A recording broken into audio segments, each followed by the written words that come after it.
Coming up next, an interview with one of the 70s most prolific and successful bands. They blazed onto the scene as rookies with a #1 hit and a #1 album, and then they won the cursed Grammy for Best New Artist. As you know, history has not been kind to many of the winners of that particular award. But this band, they blew up that curse with several hits immediately after, including today's smash. It had a very depressing opening line. The song originally sat on the shelf for a year, not getting released on the previous album, but the timing was right when they got to work with the biggest producer in the world, and they rewarded him with his first #1 hit outside of producing the Beatles. They got some flack for a pretty tame swear word in the song, and they also admit they borrowed from another #1 song of that time, which is kind of funny because that particular song they borrowed from would lose a lawsuit for ripping off another song. The interview is coming up next on Professor of Rock. Hey, music junkies, Professor of Rock, always here to celebrate the greatest artists and the greatest songs of all time, even when I'm under the weather, which I am. I apologize. If you've ever visited the dark side of the moon sonically, you're going to dig this channel of deep musical nostalgia. Make sure to subscribe below, click the bell so you never miss out on our daily content. Also, check us out on Patreon. So I'm excited to bring you another episode from our series, Revelations. Our featured artists go deep on their greatest songs and their greatest albums, truly stories you won't get anywhere else. We have a really good show today with one of the biggest bands of the 70s. They blazed onto the scene when their very first single and their first album both hit #1. I need you like After A Horse with No Name and I Need You became smash hits, America became a household name. Then they were nominated for the Best New Artist Grammy Award, along with some very famous contemporaries. There was Loggins and Messina, Harry Chapin, the Eagles, and John Prine. They won, but luckily they were able to avoid the famous Best New Artist Grammy curse. If you don't know what I'm talking about, I might have to do a show on it, but many of the winners of that award had major issues after garnering that Grammy. Everything from the sophomore jinx to death. Remember, Milli Vanilli won that particular award. Some may say the curse came later than that, but many winners before America had major career setbacks after winning. Bobby Gentry, the Swingle Singers, and Jose Feliciano never had another major hit after winning it. Let me know in the comments if you'd like us to do a show on it in the future. We should do it. So America blew the curse out of the water as their next few singles were major hits. Then a few years after, they got a chance to work with the most famous producer of all time, George Martin. He, of course, helmed dozens of #1 hits of the Beatles. They actually gave him his first #1 hit outside of the Fab Four with today's song subject, Sister Golden Hair. thinking about you, sister golden hair surprise. Sister Golden Hair, is there a more 70s song than that? Just saying, Sister Golden Hair takes you right back to the 70s. Coming up next, Dewey Bunnell and Jerry Beckley of America tell the story of this true 70s classic, how the song sat on the shelf for a time, and how they beat the logic that you can't have a hit song with that downer opening line, and then the tame swear word they caught some flack for. And we'll try to figure out who Sister Golden Hair is. So as we get into this interview, I do want to recognize our sponsor, Zenni Eyewear, brand of glasses I always wear. You know, Zenni is truly amazing because you can design your own pair of glasses. They have so much variety, like reading glasses, progressive lenses, transition lenses, migraine relief lenses, whatever your needs are. You can also add other amazing features for up to 80% off regular retail prices.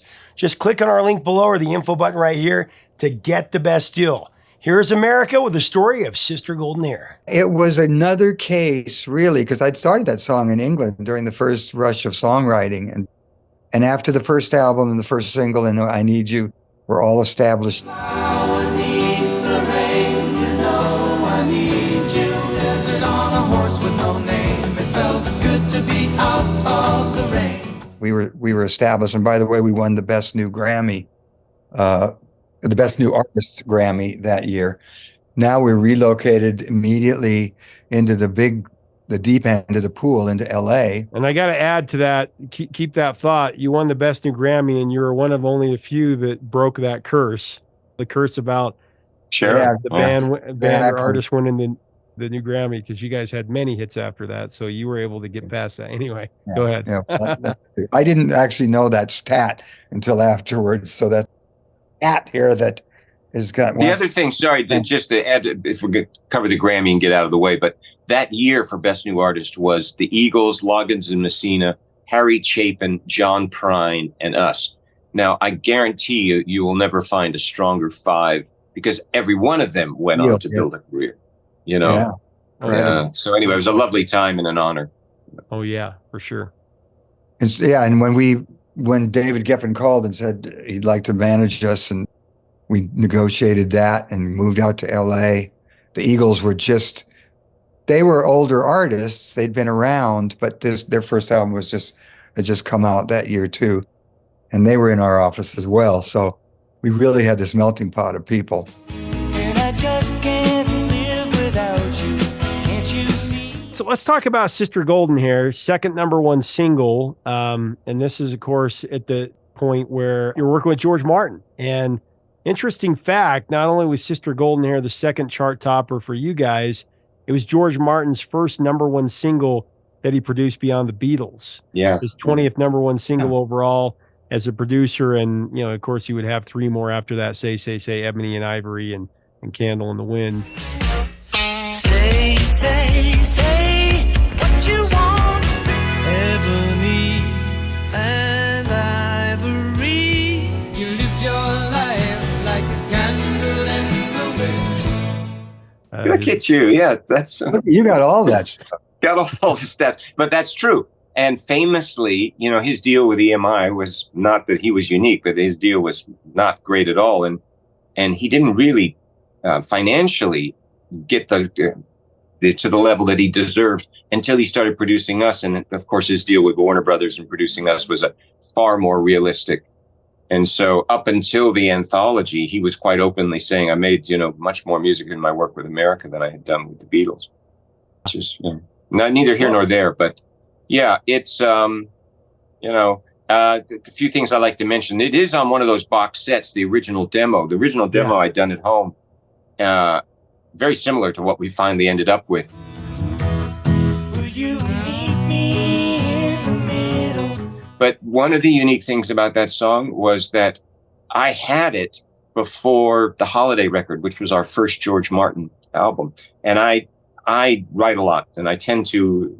what I say is I come from the school of you got to write 10 to get 2. Yeah. And by no means did I not like or didn't hear the magic of that tune, but the songs that I had selected that I wanted to bring to the guys and stuff for the Holiday album, which was our first George Martin record, I was really happy with the tunes. Another Try, Baby It's Up to You. I felt I was very well represented. Let's give him another try. Lately it's up to you. And I think that album is a really great album. George Martin famously said, because we were thinking 2 months, 3 months, what's this going to take? And we did the whole album in 13 or 14 days. And he said to us when he was done, he said, lads, I've had a wonderful time, and I hope you have too. He said, but this cannot possibly be a success. Nothing this easy could be a success. And of course it was. We had massive hits with Tin Man and Lonely People and stuff. But Oz never did give nothing to the Tin Man. This is for all lonely people. So I think that in the case of Sister, it was one of those that it was just sitting around waiting for its time, and its time was the next album.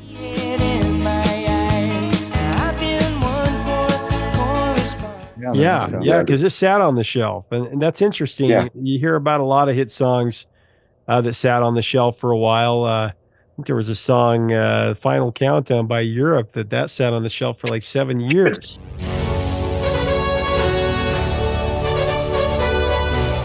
They like wrote it to be like a opening from the walk out on stage to. It wasn't even a song, you know. So it's just cool in pop music how those things happen, but. Sure. How did Jackson Browne inspire the writing of the song? Well, that's also an integral part of it. We had been touring. The first tour that we did, first tour was just us opening in clubs.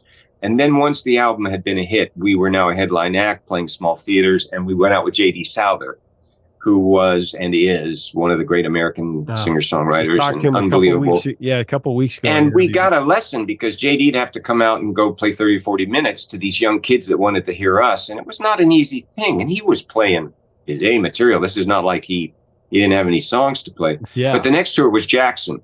And we played with Jackson. And Jackson had, I guess, just him and David Lindley, just the two of them at the time.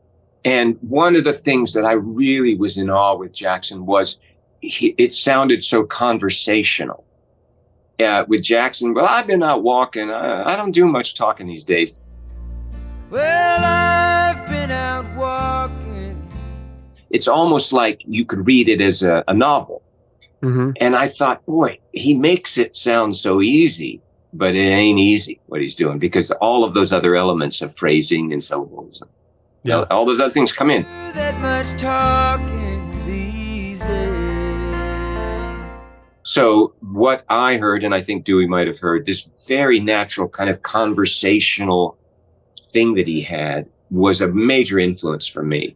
Tried to make it Sunday, but I got so damn depressed. Make it Sunday, but I got so damn depressed. In fact, I used to do a course at Loyola, and when I first started doing it, the professor was actually Mark Volman of the Turtles, and he taught this wonderful class. And he'd like to make a point to the students. He says, "Now I got to tell you, if you're going to open and win the #1 record, that wouldn't have been my choice. I tried to make it Sunday, but I got so damn depressed." And you're like, okay, this one's for me, you know. But I think that's always been kind of one of my things is I mix the light and the dark and the high and the low. And I can make can be a pretty deeper kind of theme going on. I can put some bop shoo-ops to lift everybody's mood a little bit so that we don't get bogged down too far. And I think Sister's one of those.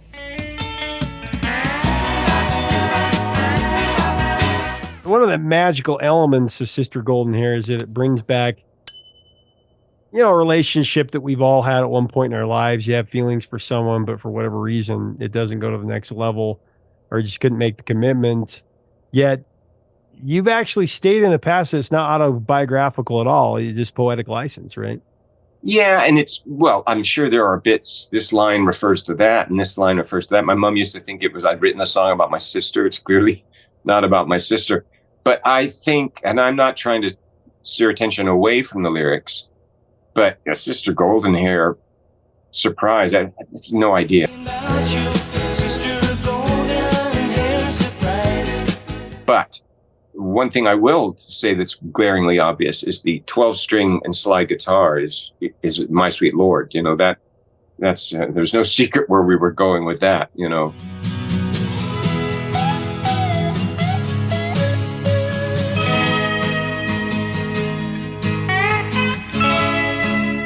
In fact, David Lindley had picked out for me a lovely Oahu lap steel and was teaching me a few things.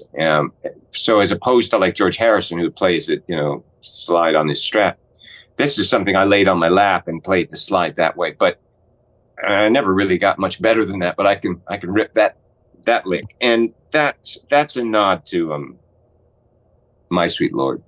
Yeah. All things must pass.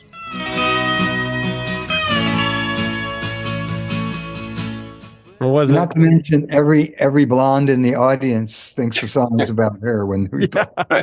Yeah, there's quite a few tattoos, Sister Golden. Sister Golden Hair. Yeah. It's so tied to the 70s of you say Sister Golden Hair and it's just like it became the lingo of that time. Ain't been on my mind. Also, I've always wanted to ask you, because as a kid, I asked my dad this because, he played your music all the time and I knew all the songs, all the albums. And, You Can Do Magic, when that was a big hit, I was like, so how come he swears and says damn in Sister Golden Hair, but he says, darn well? Why does he say, damn well? Yeah, well, first of all, we didn't write You Can Do Magic. Yeah. If we'd have written it, probably would have been a damn. You know darn well when you cast your spell. But yeah, got a little bit of flack. Got so damn depressed. It's amazing, you know. I don't know. I'm not going out of my way to let's really turn it up a notch. It's just, you know, I mean, obviously, although Harry would beg to differ, Harry, if you follow Harry, you're breaking my heart. He didn't mind throwing in as hard a word as he felt like. But, you know, I just thought, shit, you know, put a damn in there. I don't think that's going to get us kicked off the radio. We got in a lot more trouble for Muskrat Love than we did Sister Golden Hair. Looks like Muskrat Love. Yeah. Well, it's like that dark opening, you know, John Lennon's, like he said, we don't know these songs we're about till people tell us, right? All songs are open to interpretation, but you know, Sister was a relationship song that just variety of elements that, you know, maybe you combine as a songwriter, and it could be a composite. I know you've said it might be a composite of different things, different women. It's true, and again, I'm not trying to steer away from the song and itself, but if you think of the arc, we'd had a lot of success with that first album. Number 4 was the first with George, which had big hits. And so now he didn't need us to come. He'd go anywhere we want to go. And we did this one up in Sausalito, and we had a number 1 record. So as far as let's go back to the group that won Best New Artist, and will they be able to get over that hurdle, which most can't? Well, we cleared that hurdle with Ventura Highway. That album sold more than the first album. Right. So we were well on our way, but there's only a few number 1s every year, you know, and so it was a wonderful time for us. And I don't want to just defer it all to George, but can you imagine it for George? He's got number 1 record, you know, after all that he'd been through and stuff. It was a great time for all of us. It was really good. Ventura Highway. Well, beautiful. It had to be a pinch me moment for you guys when you were working with George Martin. I mean, how many times a day did you have to tell yourself, this is the guy that did every Penny Lane, that produced Strawberry Fields. Unbelievable. They would. We had Jeff Emmerich in the room. Jeff was the engineer for all of this stuff, and Jeff had started with Paperback Writer, whatever. His old journey is legendary.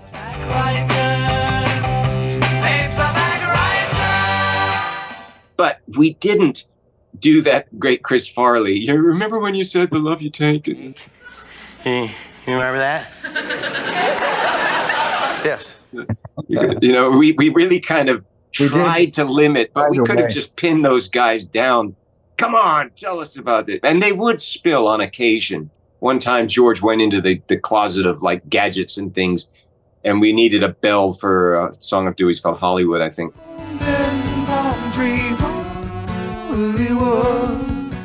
And it was the Penny Lane bell, wasn't it? The fireman rushes in. Was it Penny Lane pouring rain?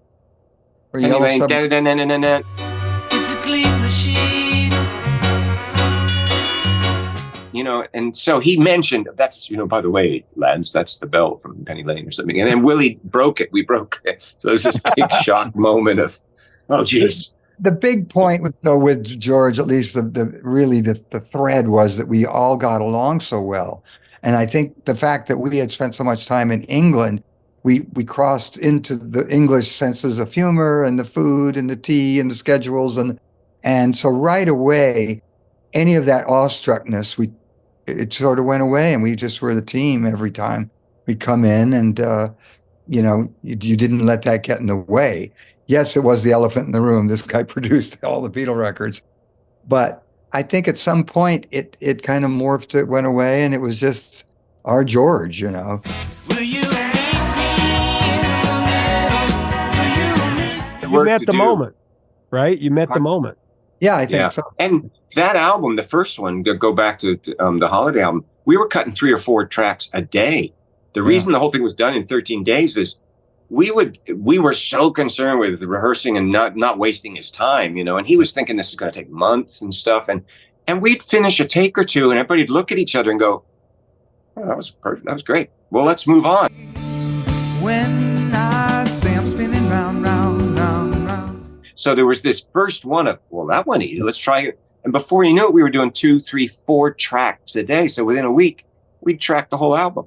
You know? We wanted to impress it.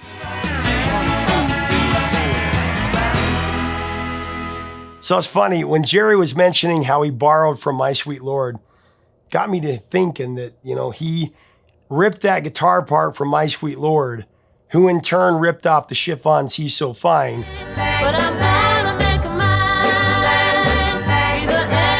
A song that borrowed from a song that ripped off another song. It's funny how music is. Thanks so much for watching. Leave us a comment about this all-time 70s masterpiece. What are your memories and thoughts on this song and the band America? Who is Sister Golden Hair really? Maybe you're out there. Answer us below. What other songs should we cover on here from America? Other 70s songs as well. What about the Grammy curse? Do you think that there was a curse for Best New Artist, and should we cover it?